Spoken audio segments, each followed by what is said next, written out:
बिस्मिल्लाहिर्रहमानिर्रहीम। मैं व डॉक्टर जी.एम. चौधरी पंजाबी संगत विच ते यकीनन तुसी भी पंजाबी संगत का हिस्सा बनने वास्ते बिल्कुल इंतज़ार कर रहे हो।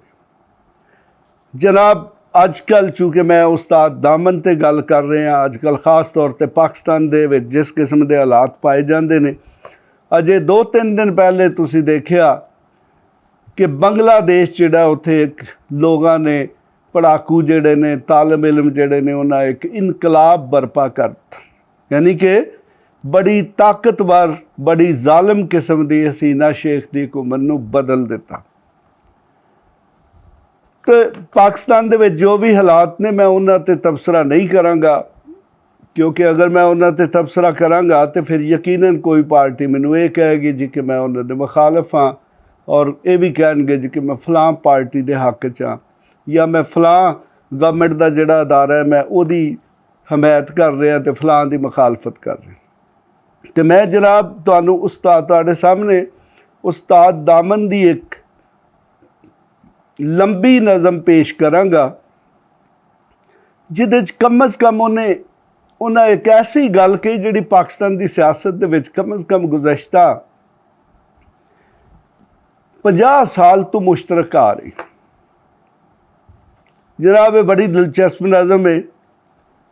उस्ताद दामन जिहड़े ने 1984 दे विच फौत होए, लेकिन देखो कि 1984 तो बाद भी तकरीबन हुण 40 साल का 40 वरियां का अरसा गुजर गया, लेकिन ये नज़म हो सकता है उन्होंने को 70 के बाद लिखी होवे, लेकिन ये नज़म अज भी उन्नी ही ताज़ा है और पाकिस्तान के हालात के मुतलक उन्नी ही रेलेवेंट और मुतलक। तो चलो जनाब नज़म शुरू करने हैं कि उस्ताद होरी की कहते। जनाब नज़म का अगर हैडलाइन देखी जाए तो उस्ताद कहते हैं कि चोर भी आखन चोर ओ चोर, चोर भी आखन चोर ओ चोर, चोरां दी पग साधा ला लई, चोरां दी पग साधा ला लई, चार चफेरे पै गया शोर, इत्थे एडी अन्नी पै गई चोर भी आखन चोर चोर ओ चोर, इत्थे एडी अन्नी पै गई चोर भी आखन चोर ओ चोर, चोरां दी पग साधा ला लई, चार चफेरे पै गया शोर, इत्थे एडी अन्नी पै गई चोर भी आखन चोर ओ चोर, चोर भी आखन चोर ओ चोर। दूजा शेर जनाब चिट्टे कपड़े सावा अखवाउंदे, चिट्टे कपड़े साऊ अखवाउंदे, ठगी ला लैन जांदे जांदे, ऐसा अखीं घट्टा पाउंदे, बिजिया अतर रुमाल संगाउंदे। वो कहंदे ने कि चिट्टे कपड़े साऊ अखवाउंदे, ठगी ला लैन जांदे जांदे, ऐसा अखीं घट्टा पाउंदे, भिजिया इतर रुमाल संगाउंदे, आ जावे बंदे नूं लोर, चोर भी आखन चोर ओ चोर। यानी कि ये विच उस्ताद दामन ने कहा जी कि लोग जिहड़े बड़े बड़े अच्छे सोहने कपड़े पाए हुंदे ने ते वो भी अंदरू चोर ही हुंदे ने, ते वो लोगां नूं अपना अच्छा हुलिया विखा के ते वो भी लुट लैंदे ने। जनाब अगला शेर है लुटन जंज बराती बन के, लुटन जंज बराती बन के, वेचन मौत हयाती बन के, लुटन जंज बराती बन के, वेचन मौत हयाती बन के, कट्टन मास एकाती बन के, कट्टन मास एकाती बन के, दिल दी तख्ती काली काली, चलदे नहीं वलियां दी टोर, चोर भी आखन चोर ओ चोर।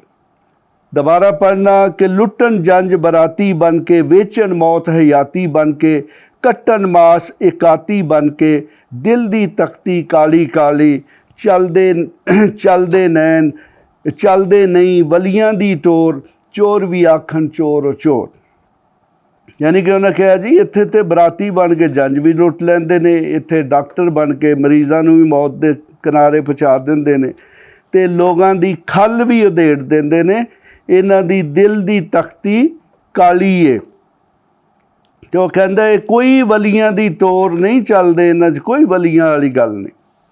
ਯਾਨੀ ਕਿ ਸ਼ਾਇਦ ਇੱਥੇ ਉਹ ਮੌਲਵੀਆਂ ਨੂੰ, ਸਾਡੇ ਉਲਮਾ ਨੂੰ ਐਡਰੈਸ ਕਰ ਰਹੇ ਨੇ ਕਿ ਲੱਗਦੇ ਤੇ ਮੌਲਵੀ ਨੇ, ਲੇਕਿਨ ਇਹਨਾਂ 'ਚ ਮੌਲਵੀਆਂ ਵਾਲੀ ਜਾਂ ਉਲਮਾ ਵਾਲੀ ਕੋਈ ਗੱਲ ਨਹੀਂ।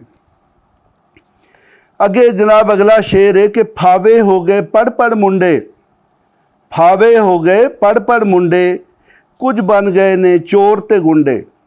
ਜਨਾਬ ਕਿੱਡਾ ਰੈਲੇਵੈਂਟ ਸ਼ੇਰ ਹੈ ਕਿ ਅੱਜ ਕੱਲ੍ਹ ਬੇਰੁਜ਼ਗਾਰੀ ਦੀ ਵਜ੍ਹਾ ਤੋਂ ਜਵਾਨ ਮੁੰਡੇ ਜਿਹੜੇ ਨੇ ਉਹ ਨਸ਼ਈ ਬਣ ਗਏ, ਉਹ ਦਹਿਸ਼ਤਗਰਦ ਬਣ ਗਏ ਅਤੇ ਫਿਰ ਕੋਈ ਚੋਰ ਅਤੇ ਕੁਝ ਗੁੰਡੇ ਬਣ ਗਏ। ਦੁਬਾਰਾ ਪੜ੍ਹਨਾ, ਯਕੀਨਨ ਤੁਹਾਨੂੰ ਇਹਦਾ ਮਜ਼ਾ ਆ ਰਿਹਾ ਹੋਏਗਾ ਕਿ ਫਾਵੇ ਹੋ ਗਏ ਪੜ੍ਹ ਪੜ੍ਹ ਮੁੰਡੇ, ਕੁਝ ਬਣ ਗਏ ਨੇ ਚੋਰ ਤੇ ਗੁੰਡੇ।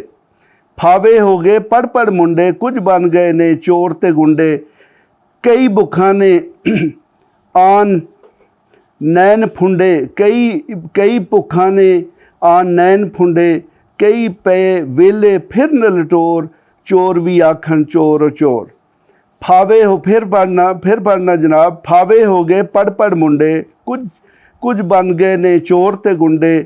ਕਈ ਭੁੱਖਾਂ ਨੇ ਆਨ ਫੁੰਡੇ, ਕਈ ਪਏ ਵੇਲੇ ਫਿਰਨ ਲਟੋਰ, ਚੋਰ ਵੀ ਆਖਣ ਚੋਰ ਚੋਰ। ਜਨਾਬ ਅਗਲਾ ਸ਼ੇਰ ਬੜਾ ਹੀ ਦਿਲਚਸਪ ਹੈ ਅਤੇ ਪੰਜਾਬੀ ਦੇ ਵਿੱਚ ਬਹੁਤ ਜ਼ਿਆਦਾ ਇਹ ਮੁਹਾਵਰਾ ਇਸਤੇਮਾਲ ਹੁੰਦਾ ਹੈ ਜਨਾਬ, ਅਤੇ ਯਕੀਨ ਤੁਹਾਨੂੰ ਇਹਦਾ ਬੜਾ ਮਜ਼ਾ ਆਏਗਾ ਕਿ ਉਸਤਾਦ ਹੋਰਾਂ ਕਿੰਨੀ ਖੂਬਸੂਰਤੀ ਨਾਲ ਇੱਕ ਖਿਆਲ ਨੂੰ, ਇੱਕ ਹਕੀਕਤ ਨੂੰ ਬਿਆਨ ਕੀਤਾ। ਗੰਢ ਕੱਪਾਂ ਦੇ ਇੱਥੇ ਡੇਰੇ, ਗੰਢ ਕੱਪਾਂ ਦੇ ਇੱਥੇ ਡੇਰੇ, ਲੁੱਟ ਪੈ ਗਈ ਏ ਚਾਰ ਚਫੇਰੇ। ਗੰਢ ਕੱਪਾਂ ਦੇ ਇੱਥੇ ਡੇਰੇ, ਲੁੱਟ ਪੈ ਗਈ ਏ ਚਾਰ ਚਫੇਰੇ। ਕੰਬਨ ਬੰਦੇ ਸ਼ਾਮ ਸਵੇਰੇ, ਭੁੱਲ ਜਾਂਦੇ ਘਰ ਜਾਂਦੇ ਟੋਰ। ਕੰਬਨ ਬੰਦੇ ਸ਼ਾਮ ਸਵੇਰੇ, ਭੁੱਲ ਜਾਂਦੇ ਘਰ ਜਾਂਦੇ ਟੋਰ, ਚੋਰ ਵੀ ਆਖਣ ਚੋਰ ਚੋਰ। ਮੈਂ ਦੁਬਾਰਾ ਪੜ੍ਹਨਾ, ਗੰਢ ਕੱਪਾਂ ਦੇ ਇੱਥੇ ਡੇਰੇ, ਲੁੱਟ ਪੈ ਗਈ ਏ ਚਾਰ ਚਫੇਰੇ। ਕੰਬਨ ਬੰਦੇ ਸ਼ਾਮ ਸਵੇਰੇ, ਭੁੱਲ ਜਾਂਦੇ ਨੇ ਘਰ ਜਾਂਦੇ ਟੋਰ, ਚੋਰ ਵੀ ਆਖਣ ਚੋਰ ਚੋਰ। ਯਾਨੀ ਕਿ ਉਹ ਕਹਿੰਦੇ ਨੇ ਕਿ ਇੱਥੇ ਕਿ ਫਰਾਡੀਏ, ਚੋਰ, ਨੌਸਰਬਾਜ਼ ਇੰਨੇ ਜ਼ਿਆਦਾ ਹੋ ਗਏ ਨੇ ਕਿ ਹਰ ਪਾਸੇ ਲੁੱਟ ਪੈ ਗਈ ਹੈ ਅਤੇ ਲੋਕ ਘਰ ਜਾਂਦੇ ਵੀ, ਚਾਹੇ ਸੁਬਾਹ ਜਾ ਰਹੇ ਨੇ ਜਾਂ ਸ਼ਾਮ ਨੂੰ ਜਾ ਰਹੇ ਨੇ, ਉਹ ਡਰਦੇ ਨੇ ਕਿ ਮੈਨੂੰ ਕੋਈ ਲੁੱਟ ਨਾ ਲਏ। ਜਨਾਬ ਹੁਣ ਆਖਰੀ ਸ਼ੇਰ ਜਨਾਬ, ਕਾਲੇ ਕਾਲੇ ਬੱਦਲ ਆਏ, ਬੱਦਲ ਵੇਖ ਕੇ ਨੱਚਣ ਮੋਰ। ਕਾਲੇ ਕਾਲੇ ਬੱਦਲ ਆਏ, ਬੱਦਲ ਵੇਖ ਕੇ ਨੱਚਣ ਮੋਰ। ਕਾਲੀਆਂ ਇੱਟਾਂ ਕਾਲੇ ਰੋਡ, ਮੀਂਹ ਵਸਾ ਦੇ ਜ਼ੋਰੋ ਜ਼ੋਰ। ਸਾਰੇ ਰਲ ਮਿਲ ਇਹੋ ਹੀ ਆਖੋ, ਚੋਰ ਵੀ ਆਖਣ ਚੋਰ ਚੋਰ। ਦੇਖੋ ਕਿੰਨੀ ਖੂਬਸੂਰਤੀ ਨਾਲ ਉਹਨਾਂ ਇੱਕ ਬਿਲਕੁਲ ਆਮ ਕਿਸਮ ਦੀ ਜਿਹੜੀ ਬੋਲੀ ਜਾਂਦੀ ਹੈ ਦਿਹਾਤਾਂ, ਜਦੋਂ ਬਰਸਾਤ ਦਾ ਮੌਸਮ ਆਉਂਦਾ, ਸਾਉਣ ਦਾ ਮੌਸਮ ਆਉਂਦਾ ਅਤੇ ਪਿੰਡਾਂ ਦੇ ਬਾਲ ਜਿਹੜੇ ਨੇ ਉੱਚੀ ਉੱਚੀ ਗਾਉਂਦੇ ਨੇ ਅਤੇ ਜਨਾਬ ਨੱਚਦੇ ਨੇ। ਅਤੇ ਉਸਤਾਦ ਦਾਮਨ ਨੇ ਕਿੰਨੇ ਖੂਬਸੂਰਤ ਤਰੀਕੇ ਨਾਲ ਇਹ ਗੱਲ ਕੀਤੀ ਹੈ। ਫਿਰ ਪੜ੍ਹਨਾ, ਕਾਲੇ ਕਾਲੇ ਬੱਦਲ ਆਏ, ਬੱਦਲ ਵੇਖ ਕੇ ਨੱਚਣ ਮੋਰ। ਕਾਲੀਆਂ ਇੱਟਾਂ ਕਾਲੇ ਰੋਡ, ਮੀਂਹ ਵਸਾ ਦੇ ਜ਼ੋਰੋ ਜ਼ੋਰ। ਸਾਰੇ ਰਲ ਮਿਲ ਇਹੋ ਹੀ ਆਖੋ, ਚੋਰ ਵੀ ਆਖਣ ਚੋਰ ਚੋਰ। ਅਤੇ ਜਨਾਬ ਹੁਣ ਬਾਕੀ ਤੁਸੀਂ ਖੁਦ ਅੰਦਾਜ਼ਾ ਲਾ ਲਓ ਕਿ ਤੁਹਾਡੇ ਆਲੇ ਦੁਆਲੇ ਕਿਹੜਾ ਚੋਰ ਹੈ ਅਤੇ ਕਿਹੜਾ ਸਾਧ ਹੈ ਅਤੇ ਕਿਹੜਾ ਚੋਰ ਚੋਰ ਨੂੰ ਕਹਿੰਦਾ। ਲੇਕਿਨ ਅਗਰ ਤੁਸੀਂ ਆਪਣੇ ਮੁਲਕ ਦਾ ਸਿਆਸੀ ਮਾਹੌਲ ਦੇਖੋ ਅਤੇ ਇੱਥੇ ਸਾਰੀਆਂ ਪਾਰਟੀਆਂ ਇੱਕ ਦੂਜੇ ਨੂੰ ਚੋਰ ਕਹਿੰਦੀਆਂ ਨੇ, ਅਤੇ ਇਸ ਕਰਕੇ ਕੋਈ ਪਤਾ ਨਹੀਂ ਲੱਗਦਾ ਕਿ ਕਿਹੜਾ ਚੋਰ ਹੈ ਅਤੇ ਕਿਹੜਾ ਨਹੀਂ ਚੋਰ। ਅਤੇ ਫਿਰ ਉਸਤਾਦ ਹੋਰਾਂ ਦੀ ਗੱਲ ਠੀਕ ਹੈ ਨਾ ਜੀ, ਕਿ ਸਾਰੇ ਆਖਣ ਚੋਰ ਹੀ ਚੋਰ। ਯਾਨੀ ਕਿ ਜਿਹਨੇ ਚੋਰੀ ਕੀਤੀ ਹੈ ਉਹ ਵੀ ਸ਼ੋਰ ਮਚਾ ਰਿਹਾ ਕਿ ਚੋਰ ਹੈ, ਜਿਹਨੇ ਚੋਰੀ ਨਹੀਂ ਕੀਤੀ ਉਹ ਵੀ ਸ਼ੋਰ ਮਚਾ ਰਿਹਾ ਚੋਰ। ਇਸ ਦੇ ਨਾਲ ਹੀ ਖੁਦਾ ਹਾਫਿਜ਼। ਇਸ ਤਰ੍ਹਾਂ ਦੀਆਂ ਹੋਰ ਵੀਡੀਓਜ਼ ਲਈ ਇਸ ਚੈਨਲ ਨੂੰ ਸਬਸਕ੍ਰਾਈਬ ਕਰੋ ਅਤੇ ਜੇਕਰ ਤੁਹਾਡੇ ਕੋਈ ਸਵਾਲ ਹਨ ਤਾਂ ਸਾਨੂੰ ਕਮੈਂਟ ਵਿੱਚ ਪੁੱਛੋ ਅਤੇ ਇਸ ਵੀਡੀਓ ਨੂੰ ਆਪਣੇ ਦੋਸਤਾਂ ਅਤੇ ਯਾਰਾਂ ਨਾਲ ਸ਼ੇਅਰ ਕਰੋ।